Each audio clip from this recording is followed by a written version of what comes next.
everybody, how are you doing? Enjoying your week, I hope. Coming back around to watch yet another survival challenge. Coming to see the little monkey man do his little fucking monkey dance for you. Jump around and entertain me, monkey man. Make the funnies come out of the magic screen. Look, I'm sorry, guys. I lost one of my testicles inside of me the other day. Yes, that is possible. Look it up. And it hasn't come back, and it has just ruined my whole fucking week. Now, you guys should know the drill by now. I've been doing this shit long enough. If you don't know what the challenge is, go watch part 1. I don't even know why you clicked on a part 2 to a video if you haven't seen part 1. Part 1 will explain to you what the survival challenge is. I'm not reiterating it here today. And then after you watch that, come on back and then you can watch this video. And everything will make perfect sense. If you enjoyed the video, make sure to like, subscribe, comment, share, and join the membership. Remember, if you join the membership, you get access to videos early. And, you know, it helps me, like, pay rent and shit. And if I can't do that, I gotta go back to work. And I'll only be able to make a video, like, once every 2 weeks. And I gotta live like a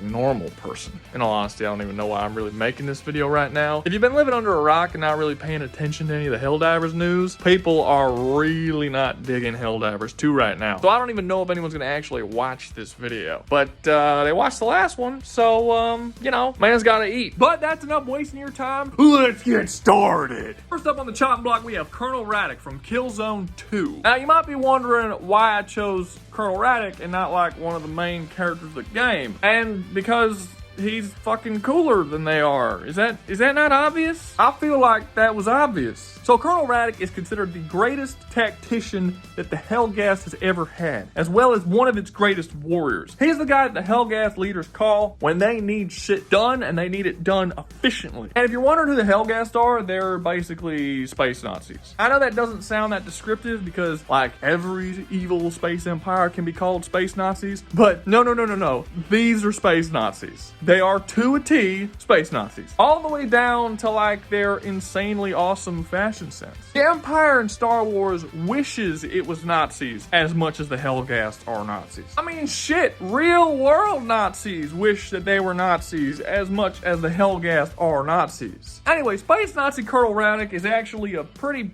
chill dude for being a space Nazi. Like, he speaks super politely and he has a relatively pleasant / kind of terrifying voice. He's respectful, shows decency, and even, oddly enough, compassion to the people that he brutally murders. Radek is a man who has a job to do, and he will do whatever it is he needs to do in order to accomplish that job. He doesn't seem to take any sort of enjoyment out of it, but he doesn't really seem to hate it either. It is literally just a job to him, like you going to work. And it's a job that he puts himself into 110% because everything that Radek does in his entire life must be perfection. Radek is a man that does not tolerate mediocrity or failure in neither himself or any of his men. I mean, fuck, he's been known to execute his own people for uniform violations, as he believes that a weak link in a chain brings down the whole fucking unit. Radek has all manner of weapons at his disposal, from machine guns to shotguns to grenades to a cloaking device to a jetpack. And despite being a colonel with many men under his command, he is not scared to put himself in harm's way and be on the front lines of battle to accomplish a goal that he needs to accomplish. Now, it should be noted that while Radek is a very skilled tactician, he is not a good strategist. It is specifically stated that planning is not his strong suit. His strong suit is putting him in basically any situation, and him being able to think on the fly of how to figure out the best way to go about getting out of that situation or succeeding in his goal. Basically, he's very good at improvisational tactics, and this makes it very difficult for the main characters of the game to overcome all the crazy bullshit that he throws at them and situations that he puts them all through. Throughout the entire course of the Killzone series, Radek is kind of one of the biggest threats that they have, and he's just like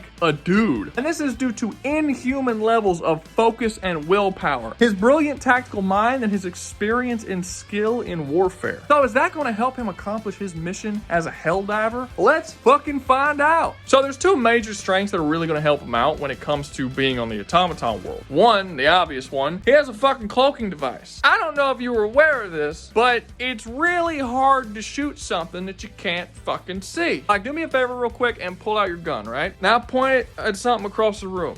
Okay, fire. Cool. Did you hit it? Of course you did. Now blindfold yourself. Now shoot. Try to shoot it something else? You missed, right? Of course you fucking did. That's fucking Radek. And if you weren't able to do this little test because you don't have a gun on you right now, what are you? So some kind of commie? On top of that, the normal weakness that Killzone characters usually have, which is basically that they're just normal men who wear extremely heavy armor and have massive overpowered guns, and they kind of struggle to be very mobile. I don't know if you ever played Killzone, but you're very slow and sort of tanky as you move around. That's completely eliminated with Radek due to the fact that he has a jetpack. So what you ended up throwing down on the fucking automaton world is a super highly tactical space Nazi genius fighter who's invisible and flies around on a fucking jetpack. Is he gonna win against the automatons? Yes, he's gonna fucking win. How could he even fucking lose? They can't see him. He's got the proper weaponry to destroy the factories, and he can just fly over their heads and do it. He can essentially get the entire mission done without anybody even realizing he's there. And it's not like he's gonna stupidly get himself caught in shit, because Radek doesn't really do stupid. This shit gonna be easy as fuck for him. Now, the Terminated planet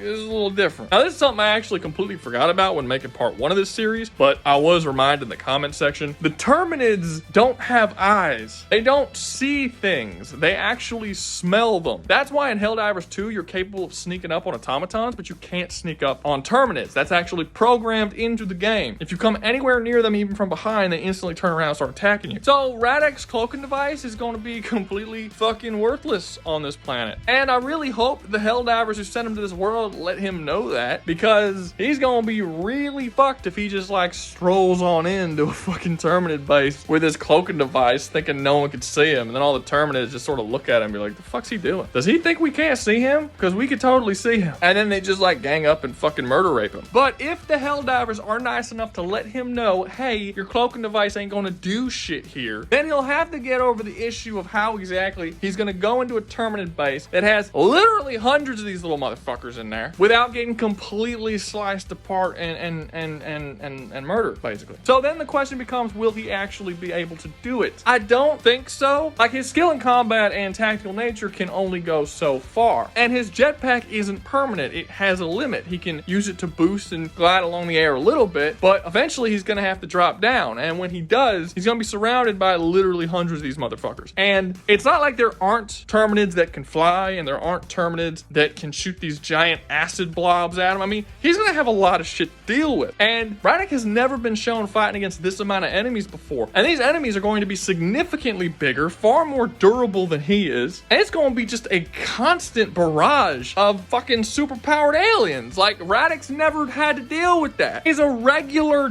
dude. The average lifespan for a Helldiver in the Helldivers universe is 2 minutes. Even peak level Helldivers get fucking brutalized in like 5 minutes. Even if you want to say that Radek's intelligence and combat skill will push him over that and even double or triple or quadruple the fucking time that an average Helldiver can actually be on this planet, I mean, the mission's like 40 minutes long. That's not good enough. And remember, Helldivers are not your average soldier in the Helldivers universe. They are the best of the best soldiers. Only the absolute elite can become Helldivers. I'm not going to say the average Helldiver's intelligence is the same as Radek. The average Helldiver's fighting skill should be kind of comparable. And honestly, how are you supposed to strategize around an army of mindless bugs that are just constantly coming for you? What's that saying that the internet always says Mike Tyson said, but I've never actually seen if he really said it? Everybody's got a plan until they get punched in the face. Yeah, just apply that here. Radek's tactics are usually used with him and a squad having to overcome whatever issues happen in a regular mission against other humans. I don't know how much planning you can really do when you're just fighting an army coming at you. I mean, the plan is to run and shoot. What other plan can you really come up with? The main win con Radek has, and the thing he relies on the most, is his cloaking device, and that's going to be completely useless here. So yeah, Radek survives the automatons really easily, and then gets fucking murder raped by the Terminids. And yeah, sad day for Radek. Is me sort of gassing up Radek and the Hellgas the same as me gassing up Nazis? Like, am I being pro-Nazi by really enjoying Radek and his Nazi-ness? I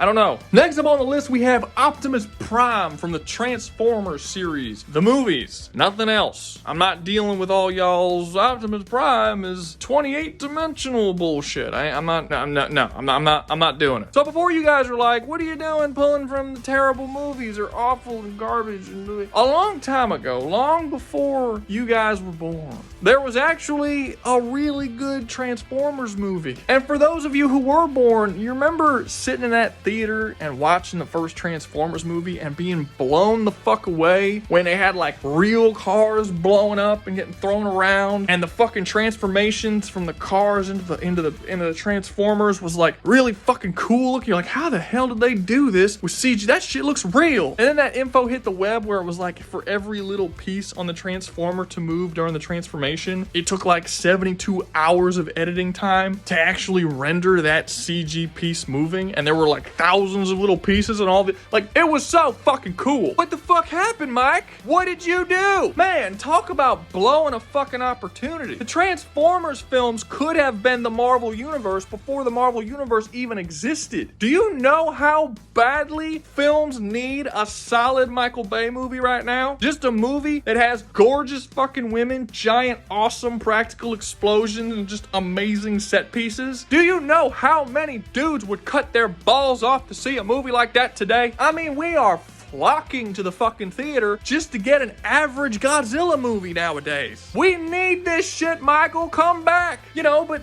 be good. I know you can make good movies. I've seen it. I saw The Rock. I mean, fuck, you've had your chance to have a comeback for like the last 5 years. All you see are there's people complaining about how we don't have any great action movies anymore. You could have been action movie Jesus. And Transformers is the perfect franchise to do that. It is right up there with things like Marvel and the Monsterverse in terms of just how fucking awesome it could be. How could you squander something so obviously awesome? It's fucking frustrating, Mike. It's frustrating. So how would Optimus Prime do in the Helldivers universe? Hey, do I have to explain Optimus Prime? It's Optimus Prime, guys. You know what he does. He's a giant fucking robot can turn into a truck. He's got the big ass sword that pops out of his hand. His hands can turn into cannons and guns and shit. He has the most badass voice in all of fiction. Like, do I need to explain Optimus fucking Prime? Well, if so, that's too goddamn bad. I'm not doing it. So here we have something pretty interesting where it's kind of a reverse, where up to this point, pretty much every person I've talked about did better against the automatons than they did against the Terminids. This is the one character that I think is going to be swapped. I think that Optimus Prime is going to do just fine against the Terminids. I don't think there's going to be a whole lot that they can do to him. And that's for one main reason. The vast majority of them are melee units. Now, normally for soldiers, this is a very serious problem because most soldiers use guns and close range really isn't their thing. And if they get up close and the thing hits them, it'll fucking slice them apart, and it's not good for them, and getting overrun is a very real threat. For Optimus Prime, that's not really a threat. For one, he's considerably faster than most vehicles, so he's not gonna have any issues actually outrunning anything, but also he's not really gonna have to. He's so fucking big and powerful that he could just like swipe his arm and take out a dozen fucking Terminids at his feet. He has these massive cannons that fire out machine guns that he can just mow them down before they ever get to him. If they do get to him, it'll be like if you're attacked by an army of raccoons or some shit. It's like, bro, just jump on them, step on them, run away, like kick them away. It's not gonna be that big of an issue. There's only a couple of long-range Terminid units, and they all use the same long-range attack, which is essentially this glob of like acid that they shoot at you, and it travels very slowly, and Optimus Prime is not gonna have much of an issue dodging it. And surprisingly, for Optimus' size, he's extremely agile. Like, this motherfucker can do flips and cartwheels and roll backwards and do all kinds of crazy movements, despite the fact that he is more than the weight of a semi-truck, which also means he's strong as fuck. Like, even the biggest Terminids, the Bile Titans, he should really just be able to walk up to it, take out his little fucking heat sword and slice right through that bitch and really not be an issue. Chargers who are extremely heavily armored up front charging into him, they'll be super easy to dodge, or he could just like, you know, kick the front of its face as it's charging, and he should be strong enough to basically overpower the strongest Terminid on the planet. The whole strength of a Terminid is that they're physically superior to their opponents and they outnumber them, and you can't get close. Since Optimus Prime doesn't have to stay away, it basically removes the one strength the Terminids have against them. So yeah, he should fucking dominate. He should just like slaughter his way through all the Terminids, get into their base, blow that shit up with a couple of well-placed space rockets, and just fucking leave. Problem solved. Easy peasy. If he does get hit by the acid blast or something, it'll hurt him, and he could die that way, but I really don't think he's gonna get hit. Considering every Helldiver is capable of dodging these these blasts, and Optimus Prime is considerably faster than they are and should have much greater fighting skill, no, he'll be good. Not so much against the automatons, though. So this is kind of a different situation. Most of the time, soldiers do a lot better against the automatons because it's just a shootout, and a lot of these characters are very used to having shootouts. It's a pretty normal thing. Hide behind obstacles, you roll out of the way, you stealth your way through the level, you get into the base without being seen. If you do get seen, you have to have a firefight, but these guys are all really good at being in firefights. So is Optimus Prime, but the main problem with Optimus Prime in this particular challenge is he's really fucking big. Like, he's fucking massive. Normally the way this works is that if a character goes to automaton world that's very open, where you can't hide behind anything, they're basically fucked. If you don't have cover in a shootout, you fucking die. But if you go to somewhere like Malevelon Creek, for instance, that has a lot of trees and shit, you might be okay. You can hide behind trees, you can stealth your way through bushes, you can kind of survive a lot better, and it almost turns into a stealth mission. For Optimus Prime, this doesn't fucking matter. There's no stealth options for a 10-ton robot painted in hot rod red. It is not possible for him to hide. It's not even possible for him to be accidentally unseen. The moment he lands on the planet, anyone from a mile radius can see this giant bright red fucking robot just tumbling around, shaking the earth every time his fucking foot hits the ground. What's he gonna do? Turn into a fucking 18-wheeler? How will that help him? Automatons don't have 18-wheelers on their planet. That's gonna be a little out of place, don't you think? This means that from the very moment that Optimus Prime lands on the planet, he's gonna be a massive target to every single person. They're gonna send drop ships, they're gonna send striders, they're gonna send the fucking Hulk armored bitches, and they're all gonna be shooting these fucking red lasers at him. He's gonna be too fucking big to hide behind anything, too big to dodge. He's just gonna be this giant moving target for thousands upon thousands of energy-based attacks to just fling at him the whole time he's there. And before you try to say that these energy weapons won't actually hurt Optimus Prime, Transformers in the Transformers universe are shown being hurt by regular human grenade launchers. There is not a single weapon in the Helldivers universe that is not stronger than a fucking grenade launcher in modern time. Optimus Prime will be fucked in the Helldivers universe due to just sheer attrition and a constant bombardment of death upon him, and his big clumsy ass won't be able to do anything about it. I'm sorry, Optimus, but you're fucking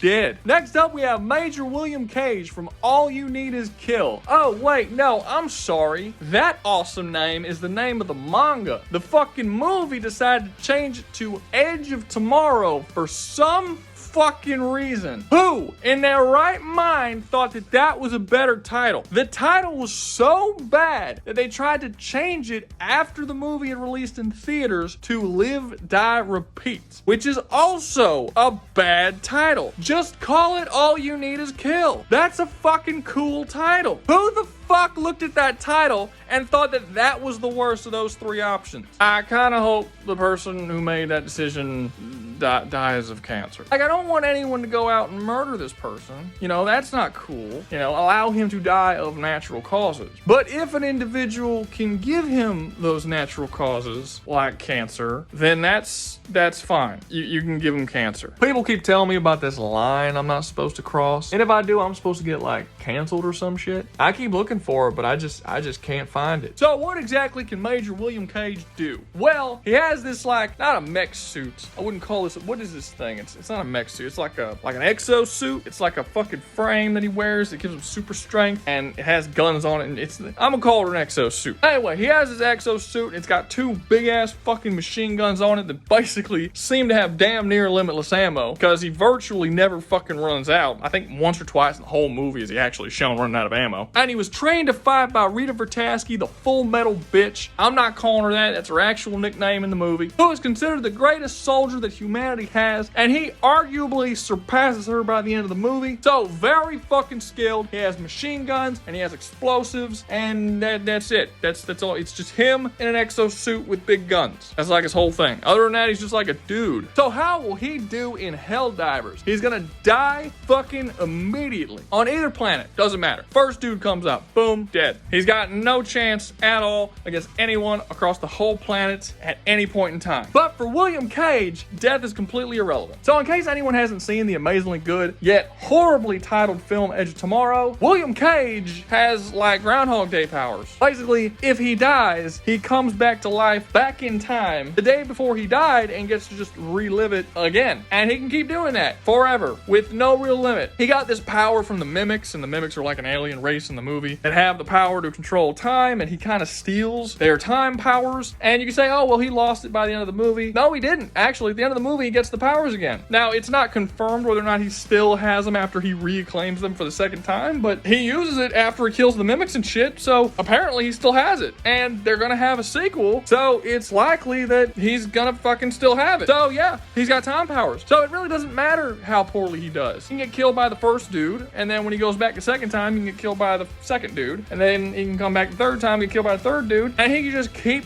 doing that forever until eventually, after 10 million attempts, gets through both planets, blows up the shit, and leaves. It really, truly does not matter. Essentially, it's impossible for William Cage to not complete his mission here. And that is in no way an exaggeration. The odds of him completing the mission are 100%. Because if you give someone an unlimited number of tries to accomplish something, it becomes impossible for them to not accomplish that goal. Now, in real life, you don't get unlimited tries for anything because you're limited by things like lifespan, but that is in no way a factor for Cage. If it takes him 10 million years in his time to accomplish it, he still accomplished it. And to everybody else, all the Helldivers and you and me and normal people, it just took him the one day. So I know this is kind of a cheat and I sort of just broke my fucking challenge by adding this character, but I really like Edge of Tomorrow. And too many people haven't seen this movie. Go watch it. It's got really good action. It's got Tom Cruise. He does all of his own stunts. That's always fun. It's very funny and humorous, but not in a way that's obnoxious like the Marvel movies. It's a very good movie. Go watch it. It's Groundhog Day meets Gears of War. What's not to like? Last up, but certainly not least, is Nathan Rad Spencer from Bionic Commando. I bet you motherfuckers thought you would never see anything Bionic Commando related for the rest of your natural life. Absolutely nobody talks about this fucking game series, and I don't know why, because it's pretty cool. He's just a badass futuristic sci-fi soldier based on 80s action heroes that just goes ham on a bunch of fucking robots and cyborgs and weird biomutant things. It's cool. It's a cool game series, and it's a fun character. So what exactly can Nathan Rad Spencer do? Well, the obvious thing is he has a big-ass fucking robotic arm with a grapple hook tied to it. This arm is strong enough to completely crush stone or even metal. It allows him to grapple up to 40 feet away from where he is. He can pick up and just chuck cars at people with one hand. That's pretty cool. On top of having all sorts of other technology within his body. A lot of people think that it's just a dude with a robotic arm. That's not true. He has nanomachines that live in his body that help heal him and regenerate any wound that he might sustain. He has this like energy field he can produce because he's got like this reactor thing in his body that allows him to produce an energy field that no damage can go through. He also has other biological as well as mechanical enhancements that allows him to be strong enough to do crazy shit that humans can't do. Like for instance, when he picks up a car with the robotic arm and chucks it, the weight of the car should break his fucking legs, but it doesn't because his legs are physically strong enough to allow him to pick up that car. On top of that, he has a large assortment of weapons, from everything from things that we have in the real world like RPGs and grenade launchers and machine guns to shit that's a little more ridiculous in science fiction like a napalm launcher, a nuke launcher, all kinds of different crazy explosives and destruction shit. He's a fucking 80s sci-fi action hero in a video game. So then the question becomes, how will Nathan Rad Spencer do on the Helldivers planet? Well, obviously, based on all the stuff that I just said, he's gonna do really fucking well. I mean, come on. He can generate a fucking force field launch napalm and can chuck cars. How couldn't they beat him? Well, you know, I guess Arrowhead can just nerf his fucking napalm into the ground if they want to. That's a distinct possibility. But yeah, in Bionic Commando, Nathan is the type of guy that can go up against literally hundreds and hundreds of enemies and just wipe them all the fuck out. He's that type of like 80s action type character. He's like if you give Rambo a bunch of crazy sci-fi powers and then just chuck them at people. He's got more in common with someone like original Doom guy than he does like Marcus Phoenix. Just an unstoppable gun-toting sci-fi badass. Honestly, the thing that he is most known for, his crazy grapple arm, he doesn't even really need here. The Helldivers are just normal people. They're just human beings. They might be slightly enhanced because it's a video game and video game characters can do slightly enhanced shit. But in the actual canon of the game, they're just like regular people. They don't have any crazy sort of superpowers. All of their superpowers comes from their stratagems and their super powerful weapons. But Nathan himself is a super being. I don't actually know why I chose him on this list. I think I was just like in a robot mood, right? I just wanted to talk about robot shit. But yeah, no contest. Nathan murder rapes both planets. It's not even really going to be hard. Have I said murder rape too much in this video? Should I have stuck to like